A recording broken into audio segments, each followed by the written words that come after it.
Have you ever wondered how much you're really spending to bring a new customer in the door? In today's episode, we're breaking down the formula to calculate your customer acquisition costs like a seasoned CFO. You'll discover why most bars drastically underestimate what they're spending, how to determine when a customer actually becomes profitable, and a simple 3-to-1 ratio that ensures sustainable growth. This is math that is going to help separate you from those bar owners who are struggling. Hello and welcome to the Bar Business Podcast, where we help bar owners increase profits, attract loyal guests, and simplify operations so you can avoid burnout and finally enjoy your life outside of your bar. I'm your host, Chris Schneider, the Bar Business Coach. Before we get started, a quick thank you to our sponsors, Spot On, who provide a great modern POS solution for the bar and restaurant industry, and Starfish, who use AI to turn your books into actionable steps to increase profits. So today we're going to dive into a different KPI than what we've talked about before, customer acquisition cost. So that's the actual dollars and cents behind acquiring a customer. And then we can use that to calculate when a customer becomes profitable and look at lifetime value so that we can make smarter marketing decisions. Now, if we're real honest, most bars don't track customer acquisition costs. And as a matter of fact, I don't even track it with a lot of my clients. But when we're talking about marketing and really honing in on, is your marketing effective? Customer acquisition cost is a great metric to use. Now, this is something that they use in a lot of industries. It can be particularly difficult to measure in hospitality, and we'll talk about why that's true and how you can get around that. But customer acquisition cost, right? What does it cost us to make a regular? And that's something we want to figure out. So if you don't have clarity on customer acquisition cost, you could be spending more money on your marketing than you're actually getting out of your customers, and in turn losing money and not realizing it. But by the end of this episode, we'll give you a simple framework to calculate your customer acquisition cost, your CAC. We'll track that acquisition payback period and give you tools to ensure your marketing is profitable rather than just causing you to spend a lot of money that you're not getting back. So first of all, what is customer acquisition cost? How do we calculate customer acquisition cost? Well, it's pretty basic from a formulaic standpoint. We take our total marketing spend and we divide that by our number of new customers. And that tells us what our acquisition cost is. Now, there are a few caveats there. A, what is total marketing spend? And how do we even know how many new customers we have? So total marketing spend is going to be the sum of all of our marketing efforts. So that's going to be direct advertising cost. And that's where a lot of people stop, but also you need to include your labor for social media, your time spent designing your promotions, any staff that you're dedicating to events or promotions. And we want to allocate a percentage of our overhead. So our rent, our utilities, management time, all of that we want to factor into acquisition. Now, how do you figure out how much of that overhead to allocate? Well, what I like to do for anything like this is follow the KISS principle, right? Keep it simple, stupid. So how do we apply the KISS principle? This is getting into some really complex accounting. What I would tend to do is say, okay, if advertising makes up 3.5% of my total expenses, then I want to allocate 3.5% of things like rent and utilities and management time towards that amount. Now, we also want to make sure that we're tracking across all of our different channels or different ways that we're trying to get guests. So maybe you're doing social media. What does it cost you to bring in a guest from your social media? What does it cost you to bring in a guest via a referral program? Or what does it cost you to bring in a guest from an event? Now, you just set up a spreadsheet and you just start to monitor this. And again, because we're trying to figure out that total marketing spend number and we're trying to figure out number of new customers, and we're just dividing one by the other. So it's pretty easy to track. That total marketing spend is not that hard to define. But then we have the problem of, how do we determine the number of new customers we have?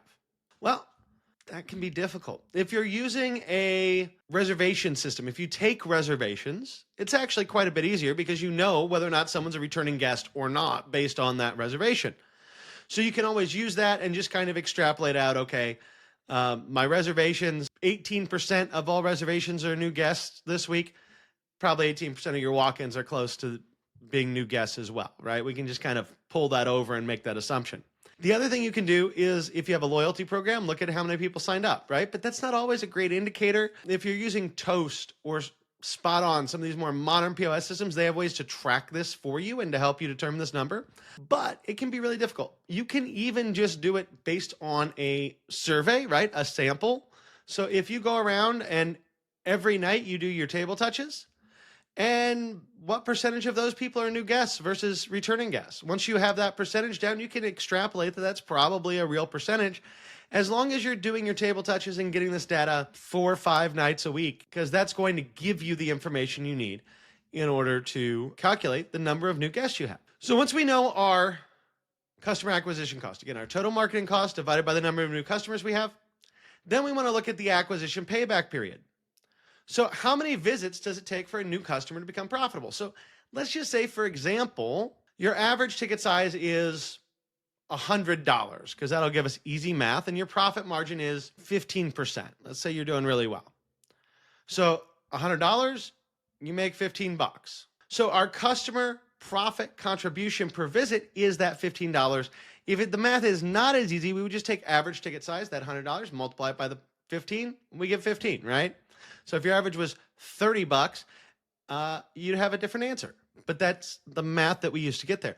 So then we want to divide our customer acquisition cost by that profit contribution to determine our payback period. So let's say our customer acquisition cost was $45 and we make $15 on average per ticket. So it's going to take 3 visits for that guest to pay for the marketing that we spent to bring them in the door. And that's why this becomes so important to understand these numbers, because that's how you're going to be able to see if your marketing efforts, yeah, they might be working. Yes, they might be bringing new people in the door, but are they actually making you more profitable? So well-acquired customers should become profitable in about 90 days. Just walk-ins, people off the street, people that just organically become your regulars, you're probably looking at more like 180 days there. But for our well-acquired customers, for the customers that we're trying to track here and bring in, we want to get that back within 90 days. So essentially, you want to target 3 or 4 visits, and you want to get those 3 visits in 90 days. That's kind of how I like to look at it. 3 visits, 90 days, once a month. Now, everything beyond that, I'm making money. And as we've talked about before, 3 visits is generally what it takes to create a regular. So you can use your POS system to track visit frequency. And depending on your POS system, there's different ways you can do this. You can use a reservation system if you have that to track visit frequency. But again, some of this you may just have to take some guesses or extrapolate from a smaller sample size what that full data set would look like. You want to strategically time your follow-up marketing if you can. So if you're getting people's emails when they come in to eat, you need to come back once a month for 3 months to cover the cost that you spent to bring them in the door, then you need to strategically time and plan out your marketing so that you're going to hit that, right? We want to always market to what we know we need to do to make money. Now, you can also reduce your payback period here by increasing guest average or improving your retention strategies, right? So some number of those folks that come in once are not going to come in all 3 times for us to make our money back. That's obviously going to add to how long it takes us to get our marketing funds back. But you can increase your guest check average, or you can improve retention, improve the number of customer visits you're getting, and either of those are going to decrease that payback period.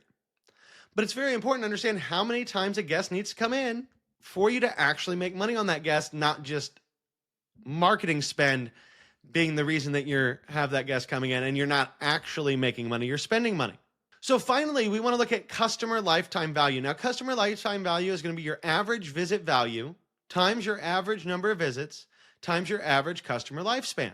And as a golden rule here, we don't want our customer acquisition cost to exceed more than 1/3 of our customer lifetime value. That's where we get this 3-to-1 ratio. So our customer lifetime value should be 3 times our customer acquisition cost. That's how we're going to ensure that you stay profitable with your marketing. Now, again, we want to track this ratio. It's going to change based upon acquisition channel, how we're bringing them in. And so this is where a nice tracking spreadsheet comes back into play.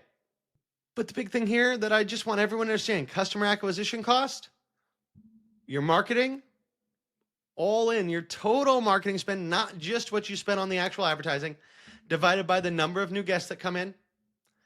And then you determine what is that payback period. And finally, that's this customer lifetime value. Average visit value times average number of visits times customer lifespan.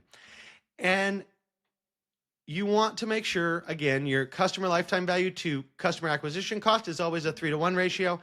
Really profitable bars that are going to do really well, that's a 5-to-1 ratio or better.